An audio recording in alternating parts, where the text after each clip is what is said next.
Welcome to Tamil Cinewood friends. இன்னைக்கு நம்ம வீடியோக்குள்ள பொங்கல் மற்றும் சக்கரவர்த்தி ஸ்பெஷலாக நேரடியாக தேட்டில் வெளியான எந்தெந்த படங்கள் வெற்றி பெற்றிருக்கு, எந்தெந்த படங்கள் தோல்வி பெற்றிருக்கு, எந்தெந்த படங்கள் எவ்வளோ வசூல் பண்ணியிருக்கு அப்படிங்கிறத பற்றி தான் இந்த வீடியோவில் டீட்டெயிலாக பார்க்க போகிறோம். அதற்கு முன்னாடி நீங்கள் நம்ம சேனலுக்கு புதிய நபராக இருந்தால் மறக்காம நம்ம சேனலை சப்ஸ்கிரைப் பண்ணி ஆல் அப்படிங்கிற பெல் ஐக்கனை கிளிக் பண்ணுங்க. பொங்கல் மற்றும் சக்கரவர்த்தி ஸ்பெஷலாக தேட்டரில் மொத்தம் 8 திரைப்படங்கள் ரிலீஸ் ஆயிருக்கு. இந்த லிஸ்ட்ல தற்போது நிலவரப்படி 8வது இடத்துல மிசில் சாப்டர் 1 திரைப்படம் இடம்பெற்றிருக்கு. இந்த படம் ஏஎல் விஜய் இயக்கத்தில் அருண் விஜய், எமி ஜாக்சன், நிமேஷா மற்றும் பலர் நடிச்சிருந்தாங்க. இந்த திரைப்படம் ஆக்ஷன் த்ரில்லர் திரைப்படமா நேரடியாக தியேட்டர்ல ரிலீஸ் ஆகி விமர்சன ரீதியாக நல்ல விமர்சனம் கிடைச்சிட்டு இருக்கு. ஆனா தமிழ்ல கேப்டன் மில்லர், அயலான்னு 2 பெரிய படங்கள் வெளியானதுனால இந்த படத்துக்கு தியேட்டர் கம்மியாக கிடைச்சிருக்கு. அதே போல இந்த படம் வெளியானதே ஒரு சில ரசிகர்களுக்கு தெரியல. ஆனா விமர்சனம் நல்லா இருக்கிறதுனால கொஞ்சம் கொஞ்சமா இந்த படத்தோட தியேட்டர் எண்ணிக்கை, இந்த படத்தோடைய வசூல் அதிகரிச்சுட்டே இருக்கு. ஸோ தற்போது நிலவரப்படி 4 நாட்கள் இந்த படம் மொத்தமா 6 கோடி ரூபாய் வசூல் பண்ணியிருக்கு. ஐஎன்டிபி ரேட்டிங் கூட 10க்கு 9.6 கொடுத்திருக்காங்க. இந்த லிஸ்ட்லயே அதிக ஐஎன்டிபி ரேட்டிங் பெற்ற படமா இந்த படம் தான் முதலிடம் பிடிச்சிருக்கு. ஆனா வசூல்ல கடைசி இடம் பிடிச்சிருக்கு. இருந்தாலும் இந்த பொங்கல் ரேஸ்ல இந்த படம் வெற்றி பெற்றோம். அது மட்டும் இல்லாம அருண் விஜய் கெரியர்லயே பெஸ்ட் படம்னு இந்த படம் பேர் வாங்கும். அந்த அளவுக்கு படம் சூப்பரா வந்திருக்கு. இந்த லிஸ்ட்ல 7வது இடத்துல தெலுங்கு படமான சைந்தவ் திரைப்படம் இடம்பெற்றிருக்கு. இந்த படம் இயக்குனர் சைலீஸ் கொலானி இயக்கத்துல வெங்கட் இந்த படத்துல ஹீரோவா நடிச்சிருக்காங்க. இந்த படத்துல சித்து இதானி, ரோகிணி சர்மா மற்றும் பலர் நடிச்சிருக்காங்க. ஆக்ஷன் த்ரில்லர் படமா வெளியான இந்த படத்துக்கு கலவையான விமர்சனம் தெலுங்குல கிடைச்சிருக்கு. இந்த படம் வெளியான 4 நாட்கள்ல மொத்தமா 10 கோடி ரூபாய் வரை வசூல் பண்ணியிருக்கு. இந்த படத்துக்கு ஐஎன்டிபி ரேட்டிங் 6க்கு 6 கொடுத்திருக்காங்க. இந்த படம் மிகப்பெரிய வெற்றி பெறனாலும் ஒரு வெற்றி பெற்ற படங்கள் லிஸ்ட்ல இடம்பெற வாய்ப்பு இருக்கு. இந்த லிஸ்ட்ல 6வது இடத்துல மேரி கிறிஸ்மஸ் திரைப்படம் இடம்பெற்றிருக்கு. விஜய் சேதுபதி, கத்ரினா கைஃப் நடிப்புல வெளியான இந்த படம் பெயிந்திய படமா வெளியாயிருக்கு. இந்த படத்துக்கு நல்ல விமர்சனம் கிடைச்சாலும் தமிழ், தெலுங்குல பெரிய படங்கள் வெளியானதுனால இந்த படம் ரிலீஸ் ஆனதே சில பேருக்கு தெரியல. இருந்தாலும் இந்த படத்துக்கு நல்ல விமர்சனம் கிடைச்சிருக்கு. 50 கோடி பொருட்செலவில் எடுக்கப்பட்ட இந்த திரைப்படம் 4 நாட்கள்ல 10 கோடி ரூபாய் வசூல் பண்ணிருக்கு. ஐஎன்டிபி ரேட்டிங் இந்த படத்துக்கு 10க்கு 8.8 கொடுத்திருக்காங்க. இந்த படம் மொத்தமா 60லேருந்து 80 கோடி ரூபாய்க்கு மேல வசூல் பண்ண வாய்ப்பு இருக்கு.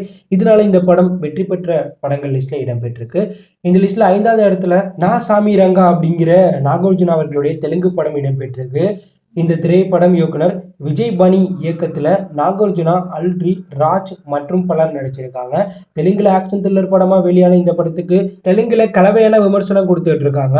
இருந்தாலும் இந்த திரைப்படம் வெளியான 3 நாட்கள 20 கோடி ரூபாய்க்கு மேல வசூல் பண்ணிருக்கு. இந்த படத்துக்கு ஐஎன்டிபி ரேட்டிங் 10க்கு 6.4 கொடுத்திருக்காங்க. நாகார்ஜுனா கெரியர்ல இந்த படம் மிகப்பெரிய வெற்றி பெற்ற படங்கள் லிஸ்ட்ல இடம்பெற்றிருக்கு. மொத்தமா இந்த படம் 80லேருந்து 100 கோடி ரூபாய்க்கு மேல வசூல் பண்ண வாய்ப்பு இருக்கு. இந்த லிஸ்ட்ல 4வது இடத்துல தமிழ் படமான அயலான் திரைப்படம் இடம்பெற்றிருக்கு. அயலான் திரைப்படம் பொங்கல் சக்கராந்தி ஸ்பெஷலா பெயிந்திய படமா நேரடியாக தியேட்டரில் ஜனவரி 12ஆம் தேதி ரிலீஸ் ஆனிச்சு. ரவிக்குமார் இயக்கத்தில் சிவகார்த்திகேயன் நடிப்பில் வெளியான இந்த படம் சயின்ஸ் ஃபிக்ஷன் ஏலியன் திரைப்படமாக ரிலீஸ் ஆனிச்சு. இந்தியாவில் வெளியாகிற முதல் ஏலியன் திரைப்படம் அப்படிங்கிற பெருமையோட மிகப்பெரிய எதிர்பார்ப்போட வெளியான இந்த படத்துக்கு கலவையான விமர்சனம் கிடைச்சிச்சு. இருந்தாலும் ஃபேமிலி ஆடியன்ஸ் மத்தியில் இந்த படத்துக்கு நல்ல வரவேற்பு இருந்ததுனால படம் வெளியான 4 நாட்கள் 50 கோடி ரூபாய்க்கு மேலே வசூல் பண்ணியிருக்கு. இந்த படத்துக்கு ஐஎன்டிபி ரேட்டிங் 10க்கு 7 கொடுத்திருக்காங்க. 100 கோடி பொருட்செலவில் எடுக்கப்பட்ட இந்த திரைப்படம் 4 நாட்கள் 50 கோடி ரூபாய்க்கு மேலே வசூல் பண்ணியிருக்கிறதுனால மொத்தமாக இந்த படம் 150 கோடி ரூபாய்க்கு மேலே வசூல் பண்ணி மிகப்பெரிய வெற்றி பெற வாய்ப்பு இருக்கு. இந்த லிஸ்ட்ல 3வது இடத்துல தனுஷ் அவர்களுடைய கேப்டன் மில்லர் திரைப்படம் இடம்பெற்றிருக்கு. இந்த படம் இயக்குனர் அருண் மாதேஸ்வர் இயக்கத்துல தனுஷ், பிரியங்கா மோகன், சிவராஜ்குமார் மற்றும் பலர் நடிச்சிருந்தாங்க. ஆக்ஷன் த்ரில்லர் திரைப்படமா வெளியான இந்த படத்துக்கு கலவையான விமர்சனம் கிடைச்சது. இருந்தாலும் இந்த திரைப்படம் வசூல்ல பல சாதனை பண்ணிட்டு இருக்கு. அந்த வகையில் வெளியான 4 நாட்கள் 50 கோடி ரூபாய்க்கு மேல வசூல் பண்ணியிருக்கு. இந்த படத்துக்கு ஐஎன்டிபி ரேட்டிங் 10க்கு 7.5 கொடுத்திருக்காங்க. தனுஷ் கெரியர்ல 100 கோடி பொருட்செலவில் எடுக்கப்பட்ட இந்த திரைப்படம் மொத்தமா 120லேருந்து 150 கோடி ரூபாய்க்கு மேல வசூல் பண்ணி மிகப்பெரிய வெற்றி பெற வாய்ப்பு இருக்கிற படமா பார்க்கப்படுது. அதனாலதான் இந்த லிஸ்ட்ல 3வது இடம் பிடிக்குது. இந்த லிஸ்ட்ல 2வது இடத்துல அனுமன் திரைப்படம் இடம்பெற்றிருக்கு. இந்த பொங்கல் சக்கரவர்த்தி ஸ்பெஷலா யாரும் எதிர்பார்க்காத பல வசூல் சாதனையை இந்த அனுமன் திரைப்படம் பண்ணிட்டு இருக்கு. ஏன்னா பெயிந்திய படமா வெளியான இந்த திரைப்படம் RRR, KG படங்கள் வரிசையில இடம்பெற்றிருக்கு. அந்த அளவுக்கு காண்டாரா எஃபெக்ட்ல இந்த படம் தற்போது வசூல சாதனை பண்ணிட்டு இருக்கு. அந்த வகையில வெளியான 4 நாட்கள் இந்த திரைப்படம் 100 கோடி ரூபாய் உலக அளவில் வசூல் பண்ணியிருக்கு. இந்த படத்துக்கு ஐஎன்டிபி ரேட்டிங் 10க்கு 8.5 கொடுத்திருக்காங்க.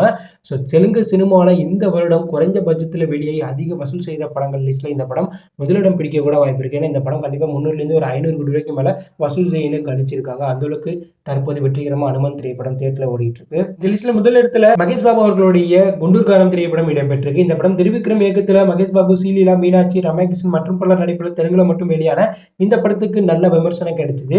அந்த வகையில இந்த திரைப்படம் 3 நாட்கள் உலக அளவுல 164 கோடி ரூபாய்க்கு மேல வசூல் பண்ணிருக்கு. 4 நாட்கள் இந்த திரைப்படம் 185 200 கோடி ரூபாய்க்கு மேல வசூல் பண்ணியிருக்கிறதா சொல்றாங்க. இந்த படத்துக்கு ஐஎம்டிபி ரேட்டிங் 10க்கு 8 கொடுத்திருக்காங்க. மகேஷ் பாபு கெரியர்லயே இந்த திரைப்படம் அதிக வசூல் செய்த படங்கள் லிஸ்ட்ல முதலிடம் பிடிக்க வாய்ப்பு இருக்கிறதா கணிச்சிருக்காங்க. அந்த அளவுக்கு தெலுங்குல தற்போது மிகப்பெரிய வெற்றி பெற்றிருக்கு இந்த குண்டூர்காரம் திரைப்படம். நம்ம லிஸ்ட்லயே முதலிடம் பிடிச்சிருக்கு.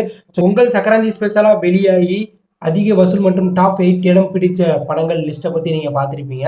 இந்த லிஸ்ட்ல உங்களுடைய ஃபேவரட் திரைப்படம் எது? நீங்க எந்த படத்தை இந்த பொங்கல் மற்றும் சக்கராந்தி ஸ்பெஷலா தியேட்டர்ல பார்த்து கொண்டாடிங்க அப்படிங்கிற கருத்தை கமெண்ட்ல லீவ் பண்ணுங்க. பிடித்திருந்தா லைக் பண்ணுங்க, ஷேர் பண்ணுங்க, கமெண்ட் பண்ணுங்க, மறக்காம நம்ம சேனலை சப்ஸ்கிரைப் பண்ணி ஃபாலோ பண்ணுங்க. தேங்க்யூ ஃபார் வாட்சிங்.